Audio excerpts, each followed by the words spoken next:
Assalamualaikum warahmatullahi wabarakatuh. Alhamdulillahi rabbil alamin. Wassalatu wassalamu ala asrafil anbiya wal mursalin wa ala alihi wa sahbihi ajma'in. Bismillahirrahmanirrahim. Rabbi shrah li sadri wa yassir li amri wahlul 'uqdatam min lisani yafqahu qawli. Para hadirin, pendengar,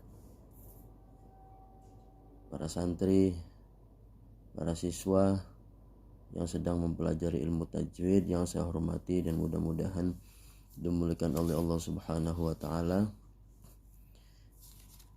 Dalam pertemuan kali ini kita akan membahas tentang makharijul huruf. Apa yang dimaksud dengan makharijul huruf?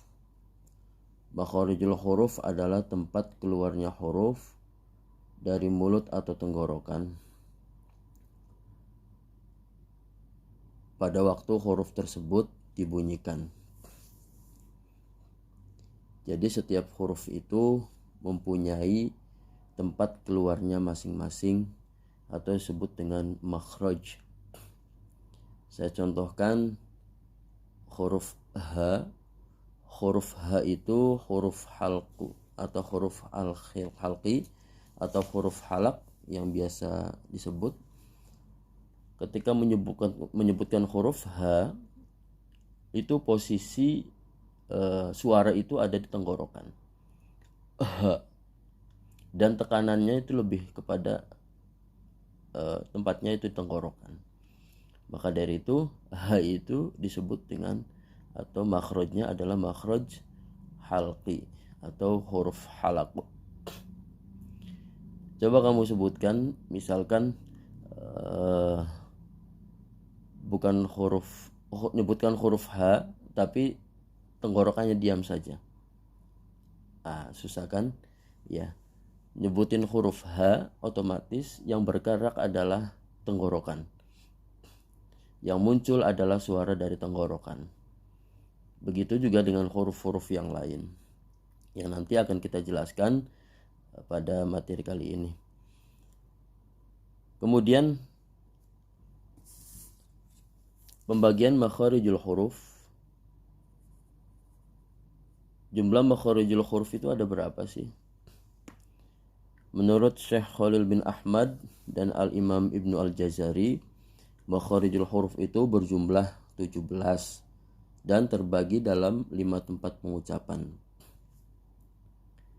Ada 17 makhraj dan 5 tempat pengucapan.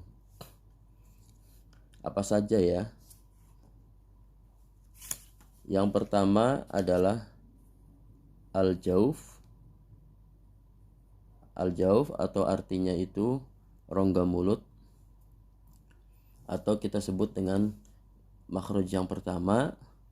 Dari 17 makhraj itu salah satunya adalah al-jauf. Di dalam al-jauf atau tempat pengucapan al-jauf atau makhraj al-jauf ini ada 3 huruf. Huruf-huruf yang muncul yang keluar, yang pertama adalah huruf alif, kemudian yang kedua huruf wawu, dan yang ketiga huruf ya.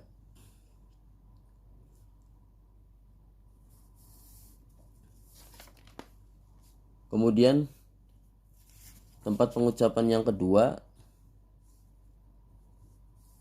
itu disebut al-halq atau al-halqu atau al-halqi, atau kita biasa sebut dalam buku-buku yaitu halaq.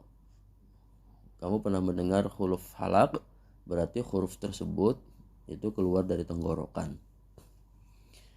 Tempat pengucapan yang kedua ada al-halqu atau al-halaq, artinya tenggorokan.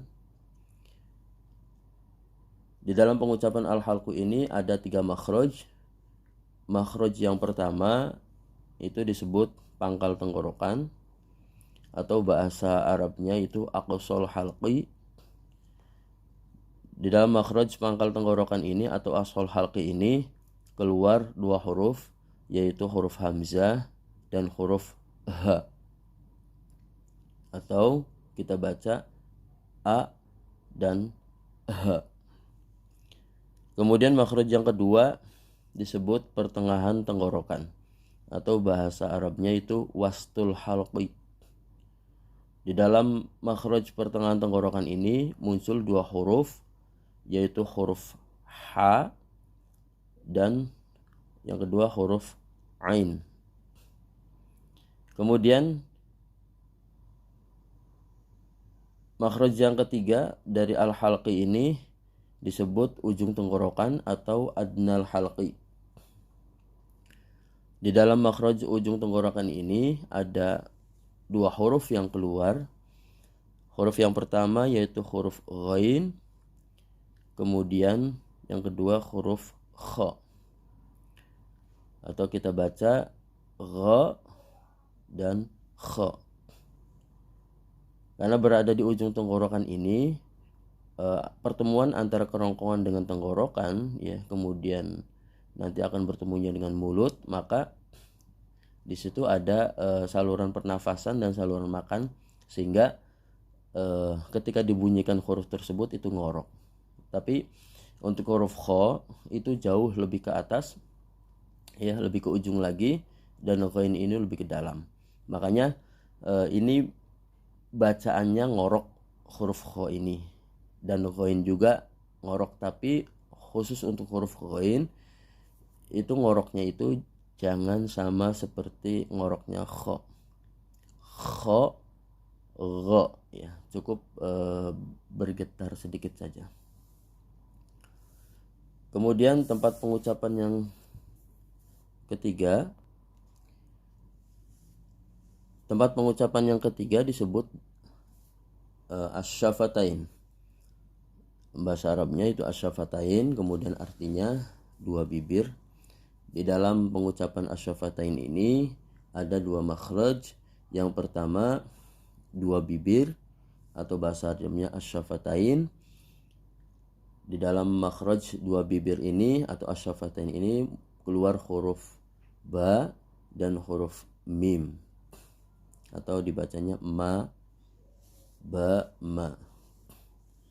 Untuk ba ini ketika sukun itu dikolkolahkan atau hurufnya dipantulkan. Contohnya ab.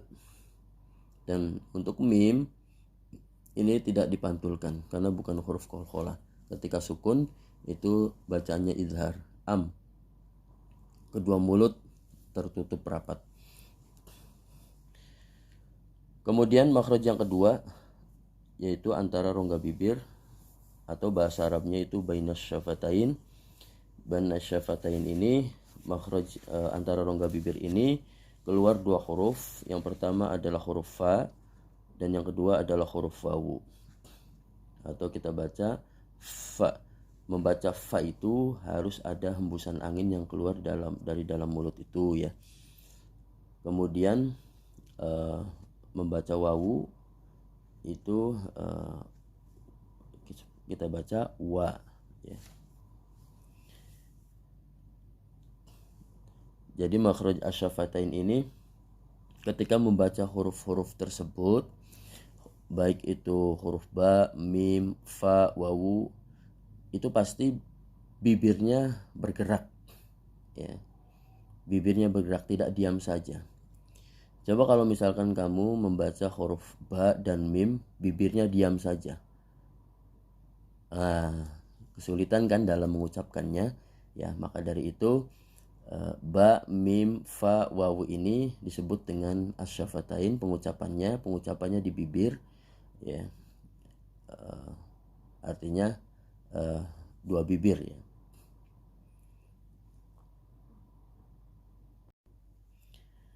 Kemudian makhraj tempat pengucapan yang keempat disebut al-khayshum. Al-khayshum ini artinya pangkal hidung atau rongga hidung.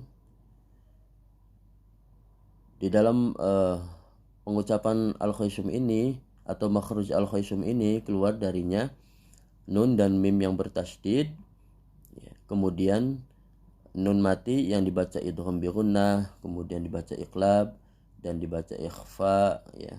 Dan mim sukun yang bertemu dengan mim ataupun ba, atau idgham mimi atau idgham syafawi atau idgham mutamasilain. Seperti kita baca nun yang bertasdid itu minal jin, ya pasti ada getaran-getaran di pangkal hidung atau di rongga hidung, ya itu disebut dengan al-khayshum. Tempat pengucapan yang terakhir yaitu al-lisan. Al-lisan ini artinya adalah lidah. Huruf yang keluar itu pasti lidahnya itu bergerak pada pengucapan al-lisan ini. Di dalam pengucapan al-lisan ini ada 10 makhraj. Makhrajnya yang paling banyak dalam pengucapan al-lisan ini. Yang pertama adalah pangkal lidah yang mengikuti ujung kerongkongan yang menghadap pada langit-langit sebelah atas. Nah, nanti dari makhraj itu keluar huruf qaf. Kemudian makhraj yang kedua itu pangkal lidah lebih ke bawah, keluar sedikit dari makhraj qaf, lebih jauh dari kerongkongan yang menghadap pada langit-langit, itu keluar huruf kaf. Kemudian makhraj yang ketiga, tengah lidah dengan langit-langit atas, ya, dan antara tengah lidah itu dengan langit-langit atas, keluar makhraj. Dari barang makhraj itu keluar huruf jim, shin, dan ya, atau ja, sya, ya. Kemudian yang keempat, makhraj yang keempat dari al-lisan ini, salah satu pinggir lidah dan yang mengiringi gigi-gigi geraham atas dari kiri atau kanan, keluar huruf dod, atau kita baca do. Jadi pinggir lidahnya itu ditempelkan dengan gigi geraham atas baik kiri maupun kanan, dan kemudian ketika sukun itu jangan dipantulkan atau jangan dilepas dulu lidahnya supaya tidak berbunyi kolkolah. Contohnya aud, ya. Kemudian makhraj yang kelima dari pengucapan al-lisan ini yaitu ujung dua tepi lidah dan yang mengikuti kerongkongan sebelah atas, keluar darinya yaitu huruf lam. Kemudian makhraj yang keenam, ujung lidah lebih sedikit ke bawah dari makhraj lam, keluar huruf nun. Kemudian makhraj yang ketujuh, dari makhraj nun lebih ke dalam sampai punggung lidah, keluar huruf ro. Kemudian makhraj yang ke-8 dari al-lisan yaitu ujung lidah bersamaan dengan gigi-gigi seri atas sehingga terangkat ke langit-langit atas. Darinya keluar huruf dal, ta, dan to. Da, ta, to. Kemudian makhraj yang ke-9 dari pengucapan al-lisan ini yaitu antara ujung lidah dan gigi seri atas, ya, atau bawah, keluar huruf sod atau so, kemudian sin atau sa, kemudian za. Kemudian yang terakhir, makhraj yang ke-10 dari al-lisan, pengucapan al-lisan ini yaitu ujung lidah dan ujung gigi seri atas, keluar huruf dod, kemudian sa dan zal, dibaca dha, sa, za. Mungkin itu yang bisa saya sampaikan mengenai materi makharijul huruf. Mudah-mudahan bisa dipahami dan bisa dipraktekkan kepada teman-teman semua, ya, dan mudah-mudahan bisa menjadi bahan acuan untuk mengajar, ya, bagi para ustadz, ya, sebagai bahan materi. Dan mudah-mudahan dengan kita mempelajari makharijul huruf ini, kita semakin fasih dan semakin lancar membaca Al-Quran, sehingga bacaan Al-Quran ini yang kita baca itu sesuai dengan bacaan Al-Quran Rasulullah SAW. Mungkin cukup sekian dari saya, kurang lebihnya mohon maaf. Wallahu a'lam bishawab. Al-Fatihah.